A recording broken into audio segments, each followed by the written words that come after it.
प्रिय मित्रों, मैं यह नहीं कहता कि अपनी पत्नी से प्यार नहीं करना चाहिए या मोह नहीं रखना चाहिए। प्रिय मित्रों, बस मैं यह कहता हूँ, जरूरत से ज्यादा कोई भी चीज मनुष्य की सोचने और समझने की बुद्धि नष्ट कर देती है। तो प्रिय मित्रों, यह कहानी है तुलसीदास और उनकी पत्नी की, जिनसे तुलसीदास जी बेपनाह मोह और प्यार किया करते थे। प्रिय मित्रों, आपसे मेरी यह रिक्वेस्ट है, वीडियो को आखिर तक देखने के बाद अगर वीडियो पसंद आए तो लाइक, शेयर और चैनल को सब्सक्राइब करना न भूले। तो प्रिय मित्रों, तुलसीदास जी अपनी पत्नी रत्नावली से बहुत प्रेम करते थे।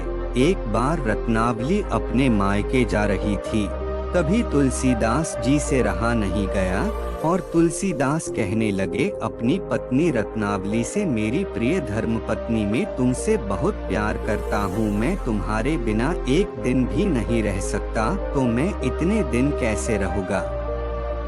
तभी तुलसीदास जी की पत्नी रत्नावली कहती हैं, इसमें कौन सी ज्यादा चिंता करने की बात है, बस 2-3 दिन की तो बात है, फिर तो मैं वापस ही आ जाऊंगी। यह कहते हुए तुलसीदास जी की पत्नी रत्नावली अपने मायके चली गई। फिर तुलसीदास जी भी किसी काम से बाहर चले जाते हैं, पर तुलसीदास जी अपनी पत्नी रत्नावली को भुला नहीं पा रहे थे। तो रास्ते में ही एक वृक्ष के नीचे रुककर अपनी पत्नी रत्नावली का नाम लेने लग जाते हैं और यही सोचते हुए तुलसीदास जी घर वापस आ जाते हैं। तो प्रिय मित्रों, तुलसीदास रत्नावली की याद में इतना बेसुध हो जाते हैं कि बगैर कुछ खाए पिए लेट जाते हैं। पर तुलसीदास जी को निंद्रा कहाँ आने वाली थी, क्योंकि वे जो अपनी पत्नी रत्नावली से प्यार जो इतना करते थे। प्रिय मित्रों, फिर क्या बात थी, वे जल्दी से उठें और अपनी पत्नी रत्नावली के मायके जाने का निर्णय कर लिया। और जैसे ही तुलसीदास जी ने केवाड़ खोला तो देखा उस रात भारी बारिश हो रही थी। रत्नावली का घर नदी के उस पार के गांव में था। तुलसीदास जी पत्नी से मिलने के लिए भारी बारिश में निकल पड़े। तब उनको वहां किनारे पर एक आती हुई नाव दिखाई देती है, जो असल में प्रिय मित्रों नाव नहीं, वह एक मरे हुए इंसान का शरीर था। पर तुलसीदास जी तो अपनी पत्नी रत्नावली की याद में इतना खोए हुए थे कि एक मरे हुए इंसान और नाव में भी पहचान नहीं कर पाए। तुलसीदास जी ने उस मुर्दे पर बैठकर जैसे तैसे नदी पार की। पत्नी के घर पर पहुंचकर दरवाजा खटखटाया, लेकिन दरवाजा नहीं खुला। पत्नी दूसरी मंजिल पर सोती थी, इसलिए घर के पीछे जाकर ऊपर चढ़ने का रास्ता देखने लगे। घर के पीछे उनको एक मोटी रस्सी दिखाई दी। प्रिय मित्रों, असल में वो रस्सी नहीं बल्कि एक बहुत बड़ा और मोटा सांप था। उस सांप को पकड़कर ऊपर आ गए और सीधा पत्नी के कमरे में पहुँचे। वहाँ पर एक लाइट सी जल रही थी, तो तुलसीदास जी को लगा देखो उनकी पत्नी भी तुलसीदास जी को बहुत याद कर रही थी। जो रत्नावली ने पहले नाव, फिर रस्सी और अब तुलसीदास जी के आने के इंतजार में लाइट जला रखी है, जो सिर्फ एक मन का भ्रम था। तभी तुलसीदास जी की पत्नी रत्नावली हड़बड़ाकर उठी और बोली, इतनी रात बारिश में और वो भी ऊपर, आप कैसे आए?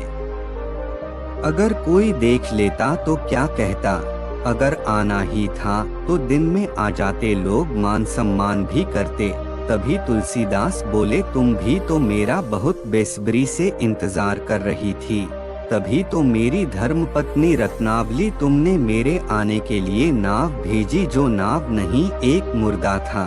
ऊपर आने के लिए रस्सी पहले ही लटका दी, जो रस्सी नहीं एक सांप था, और लाइट जला रखी। पत्नी ने देखा तो कहा, मैंने कुछ भी नहीं किया।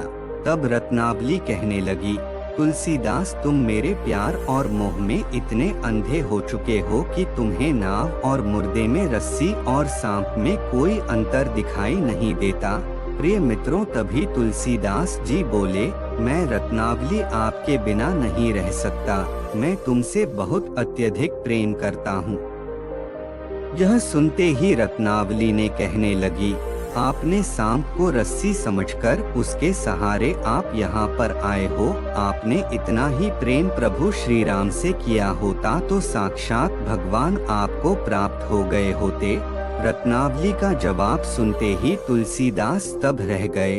यह बात उनके हृदय में बैठ गई। तभी उन्होंने अपना पूरा प्रेम भगवान श्री राम के चरणों में सौंपने की प्रतिज्ञा ली। तुलसीदास ने चित्रकूट में एक कुटिया बनाई।